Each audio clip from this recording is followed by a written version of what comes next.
Hi my friends, আসসালামু আলাইকুম।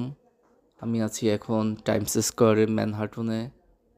আপনারা দেখছেন এখন রাত ৩টা বাজে অলমোস্ট। তো হাজার হাজার মানুষ, যেই শহর কখনো ঘুমায় না।